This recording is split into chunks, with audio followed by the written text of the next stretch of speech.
Aper, le sanglier en latin. Aper, un vêtement à votre identité. Avec Aper, sortez des marques woke.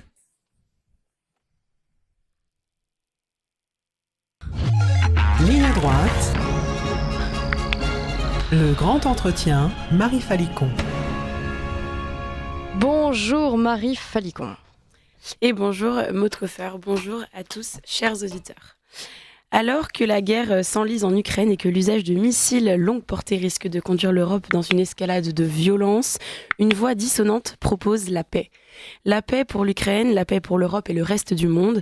Dans une lettre ouverte adressée au président de la République, les souverainistes de France s'unissent de façon tout à fait inédite à l'initiative du mouvement politique citoyen et on reçoit ce matin son fondateur. Bonjour Philippe Meurer. Bonjour Marie Falicon, bonjour à tous et merci pour l'invitation. Merci à vous d'être sur notre matinale ce matin. Alors Philippe Meurer, qu'est-ce qui vous a motivé à adresser cette lettre ouverte à Emmanuel Macron ? Au fond, quel est son message ?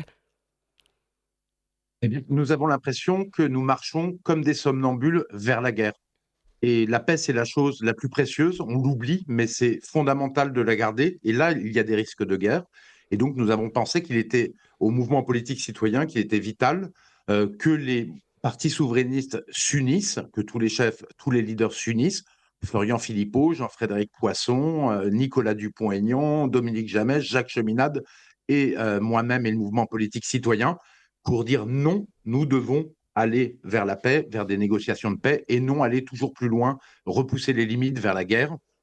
Surtout que tout cela est stupide parce que ce ne sont pas les quelques missiles occidentaux que tireraient les Ukrainiens avec l'aide des soldats français, américains ou anglais qui vont changer le sens de la guerre et qui vont permettre à l'Ukraine de gagner. On sait qu'elle est extrêmement mal en point et qu'elle est sur le point de perdre. On va évidemment parler tout à l'heure de cette union des souverainistes, mais avant, c'est vrai, vous avez toujours, Philippe Meurer, défendu la paix d'une certaine manière. Là, on a franchi un cap de plus. Très clairement, parce qu'en fait, les missiles américains ont le droit de frapper la profondeur. Ils ont frappé en Russie, très clairement. Des missiles anglais ont frappé en Russie. Et Macron, en fait, au lieu de réagir à notre lettre comme ça, en fait, Jean-Noël Barrot, le ministre des Affaires étrangères, a dit les missiles français ont le droit aussi de taper l'Ukraine. Le problème, c'est que Poutine a dit très clairement que si les Occidentaux se donnent le droit de frapper la Russie pourra frapper euh, les pays occidentaux, donc l'Europe possiblement. Et quand on repousse les limites comme ça, on ne sait jamais où est le coup de trop dans ce genre de choses. Et le coup de trop, ça serait qu'il y ait un missile qui arrive dans un pays d'Europe, et très probablement ceux qui ont tiré des missiles dans ce cas-là. Donc c'est extrêmement grave. Et voilà, on veut que cette escalade guerrière arrête. La France, c'est une puissance de paix, une puissance d'équilibre qui n'a pas vocation à aller vers une guerre et encore plus dans une guerre absurde. Je pense que cette guerre aurait jamais dû être déclenchée. L'Ukraine ne peut pas gagner parce qu'elle n'a pas assez d'armes, que la Russie est plus proche, très proche du territoire ukrainien, elle le touche. Elle a une population 4 fois plus grande que l'Ukraine, donc cette guerre était perdue d'avance et il aurait mieux fallu la stopper avec les initiatives de paix d'avril 2022 qui permettaient que tout rentre dans l'ordre et que l'Ukraine retrouve complètement sa souveraineté et stoppe la guerre. Malheureusement, Boris Johnson, l'Angleterre, avec les États-Unis derrière, ont sabordé ces accords d'avril 2022 qui auraient permis d'éviter beaucoup de sang inutile. Et la France, c'est vrai, semble clairement prendre ce chemin des belligérants. Invité sur LCI au micro de Darius Rochebin, Bernard Kouchner, ancien ministre de l'Europe et des Affaires étrangères sous Nicolas Sarkozy, a demandé l'envoi des troupes françaises au sol en Ukraine et donc a demandé à la France de prendre directement, d'une certaine manière, part au conflit contre la Russie. On va l'écouter. Des troupes qui défendraient fermement, oui, les troupes au sol, peut-être à la frontière, mais montrer que nous sommes prêts à défendre cette démocratie naissante, cette démocratie affirmée, et en temps de guerre, c'est encore plus difficile. Oui, je pense que c'est pas facile à dire, de déclencher la guerre pour son propre pays. C'est pas facile. Ça veut dire que ça va coûter des sacrifices. C'est pas facile à dire de déclencher la guerre pour son propre pays, ça veut dire que ça va coûter des sacrifices. Voilà la déclaration donc de Bernard Kouchner. Philippe Meurer, qu'est-ce que vous voulez lui répondre ? Je réponds, envoyez vos enfants en Ukraine et puis partez vous-même faire la guerre plutôt que de demander aux enfants des Français des classes populaires et moyennes d'aller en Ukraine. Je trouve que c'est complètement irresponsable, puisque ces gens ne subissent pas euh, les guerres qu'ils provoquent, très Mm. clairement, et les dévastations qu'ils provoquent. Et surtout, pour quelles raisons, Monsieur Kouchner, voulez-vous aller tirer des missiles ou envoyer des troupes françaises à la guerre? Parce que dans ce cas-là, on va faire une guerre de l'Occident contre la Russie. Et comme nous avons deux puissances nucléaires, la France, les États-Unis face à la puissance nucléaire russe qui peut détruire le monde entier, eh bien, ça va se finir comment? Si les intérêts vitaux de la Russie sont en jeu et que la Russie est est sur le point de capituler, eh bien, on a un risque de guerre nucléaire. Donc, Mm. c'est totalement irresponsable. Oui. Et pour vous, donc la France, vous l'avez dit au début, ne doit pas pour autant rester donc en retrait, mais bien sûr jouer un rôle de médiateur. Mais Emmanuel Macron, on l'a vu, a affaibli la voix de la France sur le plan diplomatique. Alors est-ce que cette voix est encore crédible aujourd'hui? Oui, la voix de la France reviendra parce que de tout temps, l'ADN de la France, c'est d'être une puissance d'équilibre et une puissance de paix. Ça ne veut pas dire que nous sommes des pacifistes bêlants.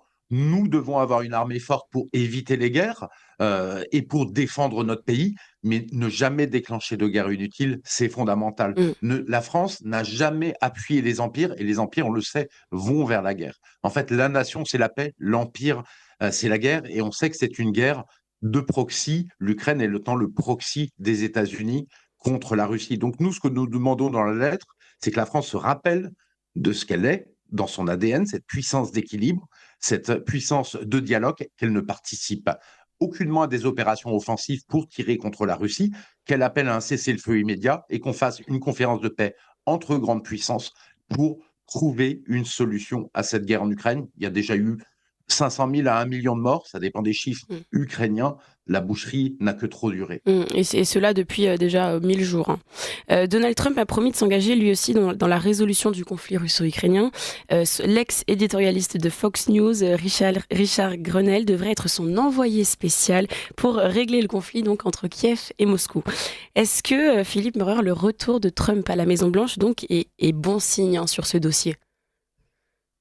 Oui, c'est un excellent signe, comme vous le dites, puisque Trump a dit qu'il veut négocier la paix, et il l'a réaffirmé, et Poutine a dit qu'il était prêt à négocier la paix entre l'Ukraine et la Russie. Donc c'est un signe extrêmement bon. Le problème que l'on a, c'est que Biden, qui est en fin de mandat, en fait, maintenant on sait que c'est un mandat en sursis, dans 3 mois, le 6 janvier 2025, même 2 mois, Trump prendra le pouvoir et veut négocier la paix.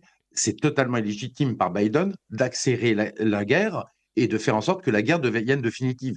On le sait, l'État profond américain qui s'est investi à fond dans la guerre et dans beaucoup de guerres à l'étranger, mais dans cette guerre particulièrement, veut tout faire pour que la guerre deviine définitive Mm. et inévitable et que Trump soit obligé de l'acter et ne puisse pas négocier la paix. Donc c'est un moment extrêmement dangereux.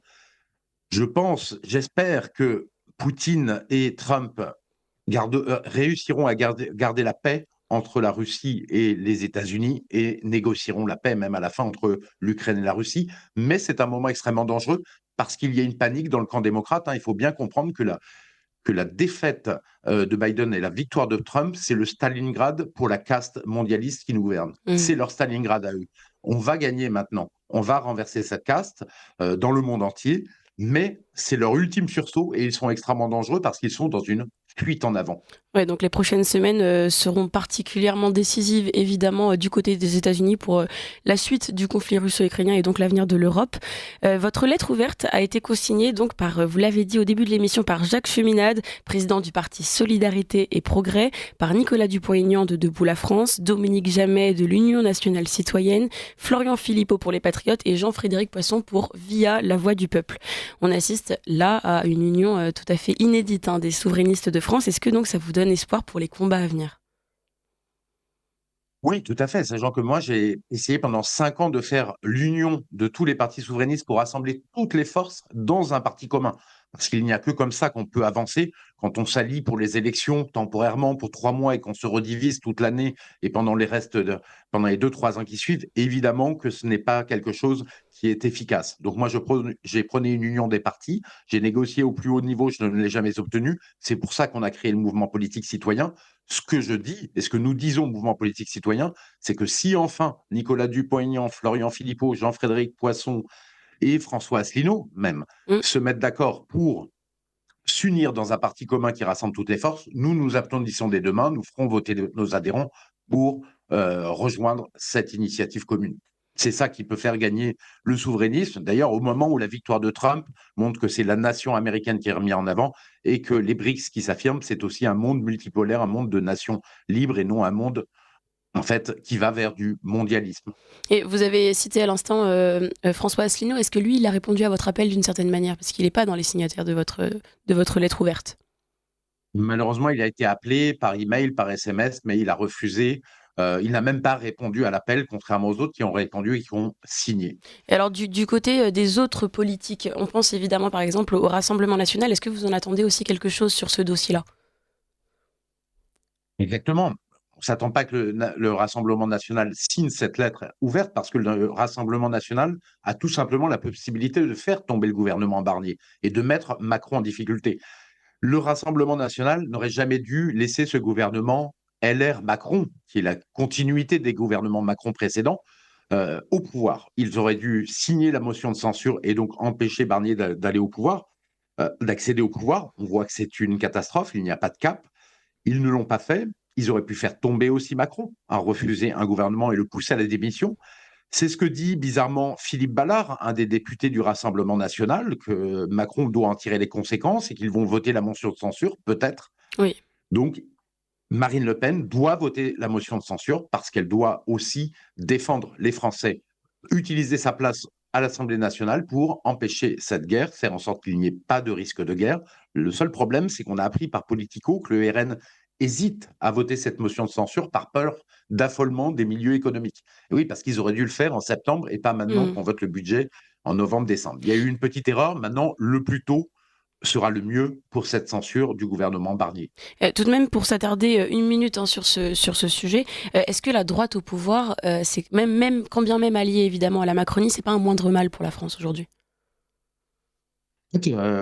La droite au pouvoir s'est alliée à la Macronie depuis le début. Depuis 2017, on rappelle que c'était Édouard Philippe qui s'est mis transfuge chez les macronistes pour être Premier ministre, avec Darmanin, qui l'était, Bruno Le Maire. Donc, LR Macron, les gouvernements LR Macron, ça fait depuis 2017 qu'on les a. C'était sous forme de transfuge qui partait, avec les LR qui ne votaient pas les motions de censure et qui permettaient à la Macronie de poursuivre son œuvre au pouvoir. Maintenant, c'est juste officiel, mais il n'y a aucun changement, quoi. En fait, aucun changement. Et c'est pas un moindre mal parce que on voit que la caste au pouvoir et le gouvernement, en fait, est en échec sur tous les sujets. Flux d'immigration, insécurité, économie, agriculture, enseignement, rien ne va. Et je ne vois pas, par exemple, Bruno Retailleau avoir fait une mesure pour faire en sorte que l'insécurité s'arrête sur le sol de France. Il y a eu beaucoup de mots qui ont été dits. Le problème, c'est que même si M. Retailleau est sans doute sincère, il est complètement prisonnier, il ne peut rien faire. Oui, après, évidemment, les paroles, vous attendez évidemment les actes. Un dernier mot sur ce dossier, c'est donc le Rassemblement national, lors du débat des discussions, on va dire, sur le budget 2025 pour la France, a fait voter un amendement qui prévoit une réduction donc, de 5 milliards d'euros de la contribution de la France à l'Union européenne. On peut se dire effectivement que c'est un premier pas, sauf que bon, aujourd'hui on sait que les discussions sur le budget sont plutôt en pause, que le dossier ne risque pas forcément d'avancer ni de revenir dans la même forme à l'Assemblée nationale s'il revient après le Sénat. Mais en tout cas, le fait que certains groupes politiques puissent commencer à réfléchir, c'est vrai, sur la place prépondérante qu'a l'Union européenne sur la France, c'est intéressant. Oui, c'est intéressant. Alors, après, tous les autres groupes politiques se sont opposés à la réduction de la contribution nette de la France, qui est de 12 milliards d'euros aujourd'hui à l'Union européenne, ce qu'on verse moins ce qu'on reçoit. Marine Le Pen a demandé qu'il y ait 5 milliards de moins de versés à l'Union européenne. Le problème, c'est que ce n'est pas elle qui décide de cela. Ça a été une négociation entre la France et l'Union européenne de notre contribution. Donc, ce n'est pas parce qu'on dit on est contre que l'Union européenne va accepter de baisser la contribution. Je pense, alors que l'Union européenne a elle aussi d'énormes problèmes de budget. C'est un bon point, mais il ne faut pas se leurrer. L'Union européenne, on ne peut pas la changer de l'intérieur. Ça réclame l'unanimité des pays membres qui se mettent d'accord pour changer les traités européens.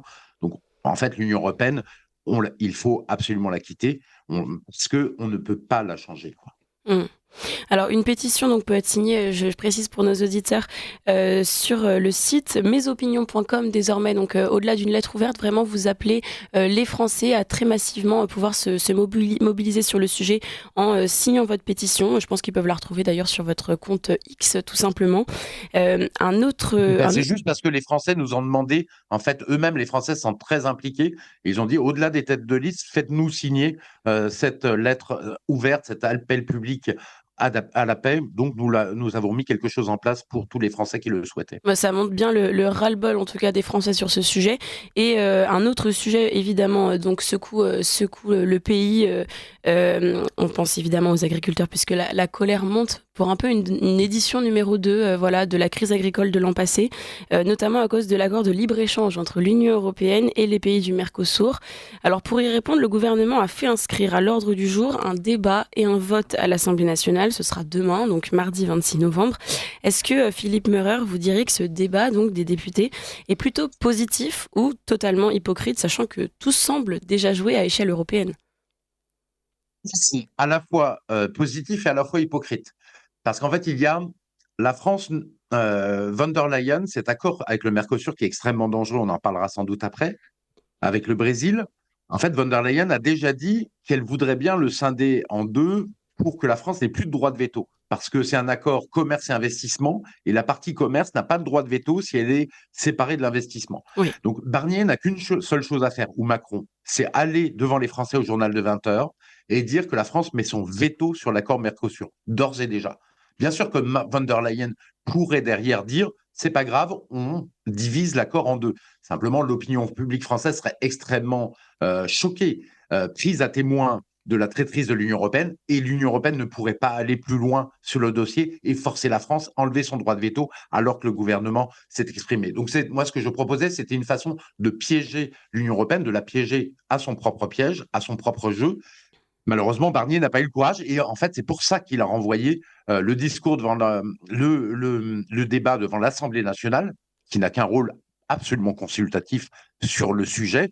C'est vrai que si l'Assemblée nationale, je pense qu'elle le fera, vote contre l'accord pour le Mercosur, à ce moment-là, l'Union européenne, ça sera un peu plus compliqué de le faire passer en force, mais ils sont quand même dans une fuite en avant, très clairement. Et si jamais on arrive à le repousser 1 ou 2 ans, ça se passera comme la dernière fois où Macron l'avait refusé au nom de la déforestation. Je crois que c'était en 2021, me semble-t-il. Vous voyez, 3 ans plus tard, il revient sur le devant de la scène. C'est comme ça que l'Union européenne agit, c'est essayer d'avoir raison à l'usure contre les pays européens. Mais c'est vrai, la France entend tenir d'une certaine manière un bras de fer avec la Commission européenne.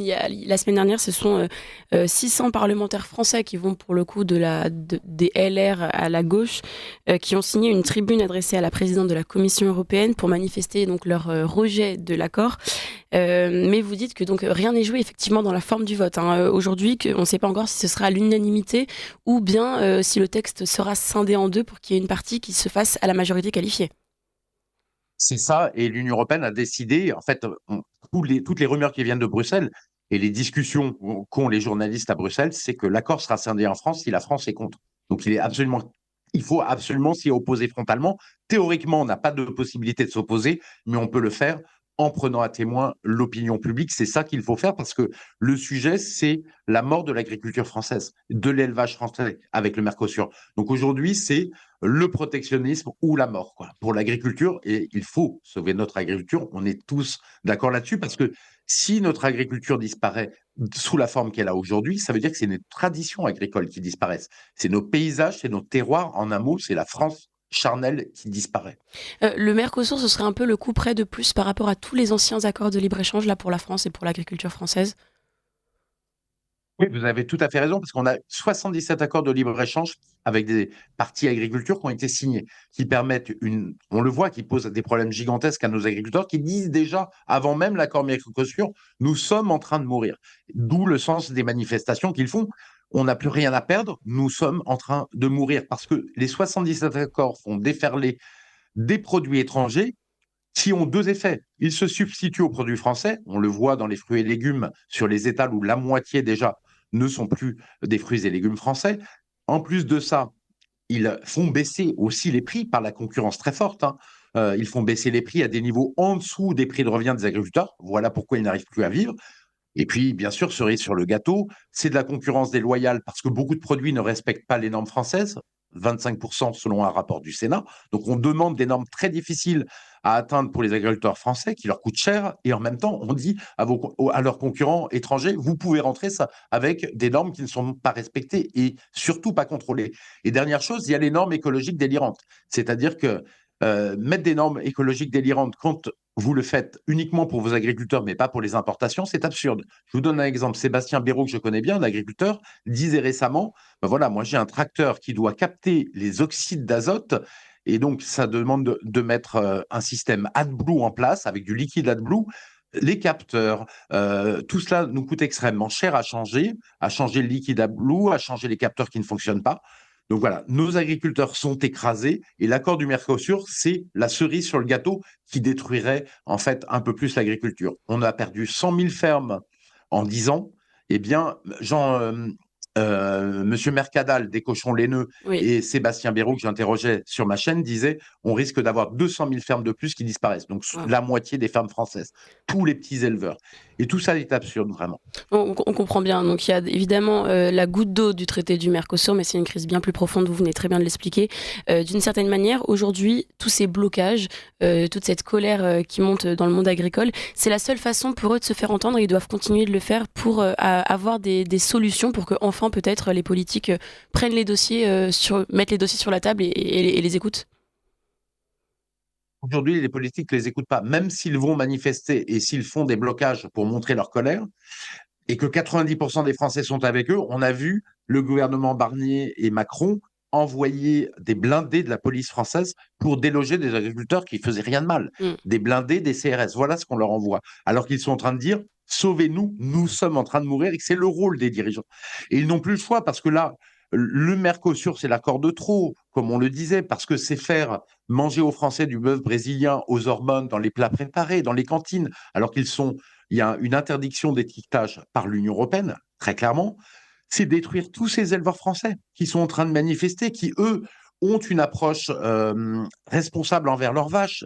C'est pas dans des étables de 10 000 vaches comme au Brésil, c'est dans des étables où il y a 100 ou 200 vaches et les vaches vont au pâturage. Ça sera pareil pour le poulet.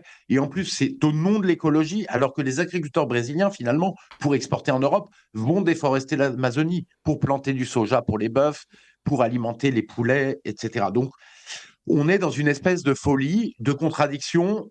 L'Union européenne prétend faire de l'écologie alors qu'elle fait de l'anti-écologique et de produire au plus près avec des normes sérieuses, avec des normes durables. Donc, on est dans une folie et la caste, c'est incompréhensible qu'elle ne fasse pas quelque chose pour les agriculteurs et pour arrêter ces accords de libre-échange. C'est d'autant plus une folie qu'en fait, le monde va vers la démondialisation économique, avec Trump d'un côté et les BRICS de l'autre, et que l'Union européenne s'enferme dans une mondialisation qui détruit la production de biens en France et même la production de nourriture. Dernier point, la souveraineté alimentaire, le fait qu'on produise les produits chez nous, c'est essentiel on a un monde chaotique, en cas de chaos et d'imprévu, en fait, les Français pourraient avoir faim un jour ou payer leur nourriture à un tel prix parce qu'elle n'est pas produite sur place, que ça leur poserait des problèmes absolument gigantesques pour manger correctement. Donc le risque ultime, il est là. Et on peut se réjouir aujourd'hui de constater qu'en tout cas, dans peut-être une majorité en tout cas des partis politiques, il y a d'une certaine manière ce consensus en tout cas sur le besoin de protectionnisme aujourd'hui. C'est assez nouveau, peut-être que jusqu'à présent c'était assez absent. Exactement, c'est le protectionnisme de l'agriculture ou la mort. Vous savez, moi je suis un citoyen français qui est rentré en politique sur ce sujet du protectionnisme. En 2011, j'avais d'ailleurs reçu les félicitations par SMS de Montebourg. J'avais monté un sondage sur les Français, le protectionnisme ou le libre-échange avec Emmanuel Todd, Jacques Sapir et tous les économistes de droite et de gauche. Ah oui. En fait, qui étaient tous d'accord qu'ils soient de droite ou de gauche. Ce qu'on avait vu déjà à l'époque, c'est que les Français disaient à 70%, nous voulons du protectionnisme européen pour nous sauver des problèmes de la mondialisation économique. Et si jamais le résultat du sondage, c'était si jamais l'Union européenne refuse de faire du protectionnisme, nous étions en 2011, dans ce cas-là, il faut sortir de l'Union européenne, c'était 60% des Français. Vous voyez, donc c'est quelque chose de fondamental, mais au-delà des mots, il faut maintenant qu'il y ait des actes des partis politiques qui sont opposés au Mercosur. Alors parmi évidemment les actualités politiques, donc on a parlé évidemment de la guerre en Ukraine, on a parlé de la crise agricole. On va dire 2 derniers mots sur des sujets d'actualité. Donc le député de la France Insoumise, Ugo Bernalicis, a déposé une proposition de loi pour le moins controversée. Il souhaite abroger du code pénal le délit d'apologie du terrorisme. Pour Bruno Retailleau, je le cite, il est difficile de faire plus ignoble. Alors la question qu'on peut se poser, c'est vrai, c'est à quel jeu joue la France Insoumise, Philippe Meurer? C'est vrai qu'on sait que la France insoumise flirte avec l'appel à la violence, avec la violence tout court d'ailleurs, avec les Raphaël Arnaud que vous interviewez, dont vous passiez un extrait juste avant que je passe dans votre émission, qui joue avec la violence et qui va, avec ses antifas à Lyon, taper les gens. Donc on sait qu'il joue aussi avec les limites d'apologie du terrorisme, donc il se moque du monde, les LFI, de faire cette loi. Parce que il faut garder des lois de délit d'apologie du terrorisme. Sinon, c'est comme Radio Mille Collines au Rwanda, finalement. C'est le même principe. Si on fait l'apologie du terrorisme au plus haut niveau de la classe politique, et à la fin, le terrorisme et la guerre civile peut advenir. En revanche, il y a une part de vérité qu'il faut reconnaître. Il faut qu'on regarde avec honnêteté la situation. Oui, le pouvoir en place abuse de toutes les lois pour bâillonner les opposants, qu'ils soient identitaires, qu'ils soient souverainistes, qu'ils soient d'autres coins de l'échiquier politique. On l'a vu avec le pouvoir en place, d'ailleurs, qui s'est sans doute entendu avec les grandes plateformes pour interdire des comptes d'identitaires. Très récemment, avec en fait des identitaires, des associations identitaires qui ne sont pas interdites et qui n'arrivent pas à avoir des comptes bancaires. Donc on a une alliance générale et même sur une instrumentalisation de la justice ça va même plus loin pour faire taire les opposants. On se rappelle que pendant le Covid, dire que enfermer les gens chez eux pour une maladie qui n'était pas plus dangereuse que la grippe, c'était sans doute absurde et c'était de la dictature sanitaire, d'enfermer les jeunes et les moins jeunes. Eh bien, on était envoyés aux gémonies pour dénoncer une chose aussi simple. Et on était limite, il y a eu des gens qui ont été arrêtés, des opposants, une avocate, Madame Virginie Areno-Roquia, qui a été arrêtée chez elle. Il y a eu les Gilets jaunes, on se rappelle, qui ont aussi subi des choses totalement illégitimes de la police. Ils disaient, nous sommes en train de mourir, sauvez-nous. Eh bien, en fait, moi, j'ai circulé avec les Gilets jaunes une fois avec un drapeau français, on m'a interdit de manifester. Donc on voit qu'il y a un abus de la loi. Et cet abus, il va encore plus loin au Royaume-Uni, étonnamment, qui est le pays de la liberté, avec Keir Starmer, le travailliste qui est au pouvoir, et et une justice qui prend des mesures complètement délirantes. Vous vous rappelez cet attentat cet été en juillet. Cet acte de juillet d'un migrant rwandais, d'ailleurs, qui avait, on le sait maintenant, des manuels d'Al-Qaïda chez lui, qu'il lisait chez lui, et cela avait été caché. Il y avait une réaction extrêmement forte des Britanniques, qui étaient choqués que 3 jeunes filles, 3 enfants même, meurent sous les actes d'un terroriste qui semble être islamiste. Eh bien, les Britanniques, certains ont dit « Je ne veux pas que mon argent serve pour faire rentrer des migrants, mais pour nos enfants ». Cette simple phrase a coûté, il y a une semaine, 20 mois de prison ferme à quelqu'un qui l'a mis sur des réseaux sociaux. Ouais. Donc en fait, c'est le bâillonnage total de la liberté d'expression au nom de vous êtes en train de mettre le feu au pays. Donc je dis oui, il faut conserver absolument ce délit d'apologie du terrorisme, mais il faut que le pouvoir arrête d'utiliser toutes les lois pour bâillonner ses opposants. Le seul chemin, de toute manière, c'est de pacifier le pays avec un pouvoir juste qui va dans l'intérêt de la France et dans l'intérêt des Français. C'est ça le problème. Donc une position effectivement plutôt mesurée au regard des répressions qui s'en suivent. Alors Philippe Meurer, il nous reste une petite minute. J'aurais voulu avoir votre regard donc sur le budget 2025. Bon, puisqu'il est encore en débat, là on peut dire un mot du projet de loi de financement de la sécurité sociale qui a été examiné au Sénat. Pour faire face au déficit économique, les sénateurs ont adopté un amendement de la Commission des affaires sociales qui vise à créer une journée de travail de 7 heures non rémunérée sur le modèle un peu de la journée de solidarité. Est-ce que vous êtes pour, Philippe Meurer? Totalement contre et totalement choqué par cet acte indécent des sénateurs. En fait, les gras sénateurs qui vivent très grassement au Sénat ont demandé en début d'année 700 € de plus de frais de mandat par mois, 300 € pour leur hébergement à Paris, et en même temps demandent aux Français des classes populaires et moyennes qui n'arrivent pas à s'en sortir aujourd'hui, donc d'avoir une journée de travail non rémunérée, alors déjà qu'ils ont faim, certains Français ont faim. Donc si l'Archer fait de somptueux repas, on sait que 30% des Français aujourd'hui sautent des repas et 15% en sautent pratiquement tous les jours et ils ont faim. Donc, c'est totalement indécent.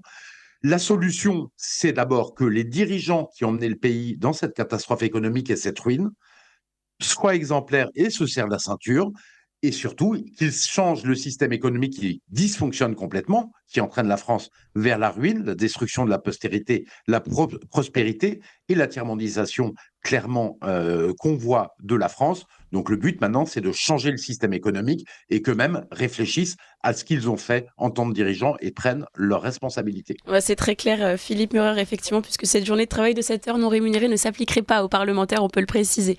Merci pour ce grand entretien politique, Philippe Murer, et à très bientôt sur notre matinale Ligne Droite.